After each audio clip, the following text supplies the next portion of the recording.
अस्सलाम वालेकुम, कैसे हैं सब लोग। आज मैं आपके साथ बिरयानी मसाला बनाने की रेसिपी शेयर कर रही हूँ, जिससे आपकी बिरयानी बहुत ही टेस्टी और ऑथेंटिक बनेगी। वीडियो अच्छी लगे तो लाइक कर दें और चैनल को भी सब्सक्राइब कर लें।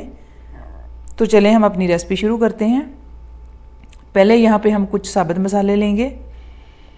धनिया 1.5 टेबल स्पून, काला ज़ीरा 1 टेबल स्पून, सफ़ेद ज़ीरा 1 टेबल स्पून। अगर काला ज़ीरा नहीं है तो सफ़ेद ज़ीरा की क्वांटिटी 2 टेबल स्पून कर लें। सौंफ 1 टेबल स्पून, बड़ी इलायची 4, बादियान फूल 2, जायफल 1, जावित्री हम शामिल करेंगे 1.5 फूल। लौंग यहाँ पे हमने लिए हैं 10 से 12। काली मिर्चें हम शामिल करेंगे तकरीबन 15। सब्ज़ इलायची 10। दालचीनी हम शामिल करेंगे 2 टुकड़े 2-2 इंच वाले। जब हम मसाला फ्राई करेंगे तो इनको छोटा कर लेंगे। गोल वाली सुरख मिर्चें 7, बे लीफ 2 अदद तेज़पात। अगर बे लीफ नहीं है तो तेज़पात 4 कर लें। पैन को हमने पहले ही गर्म कर लिया है। अब हम इसमें अपने साबुत मसाले फ्राई करेंगे। फ्लेम को हम लो ही रखेंगे।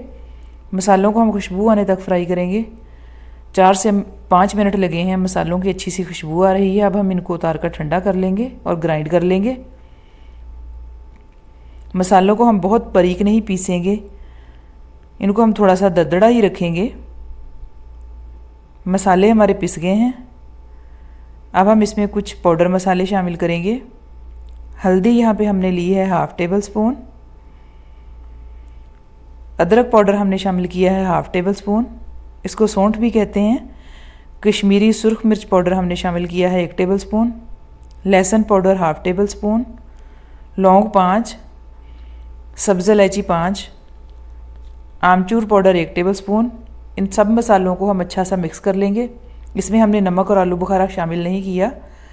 जब भी आप मसाला इस्तेमाल करें तो नमक और आलू बुखारा उसी वक्त डालें। अब हम इसको एयर टाइट जार में डालकर 6 माह तक रख सकते हैं। आपका ये खुशबूदार मसाला ख़राब नहीं होगा। अगर आप 1 किलो मटन या चिकन या बीफ से बिरयानी बना रहे हैं तो इसमें इस मसाले के 2 चम्मच ऐड करेंगे तो आपकी फटाफट बिरयानी तैयार हो जाएगी। आपको मसाला लेने के लिए बाज़ार जाने की ज़रूरत नहीं पड़ेगी और बिरयानी बनाना बहुत ही आसान हो जाएगी। शुक्रिया।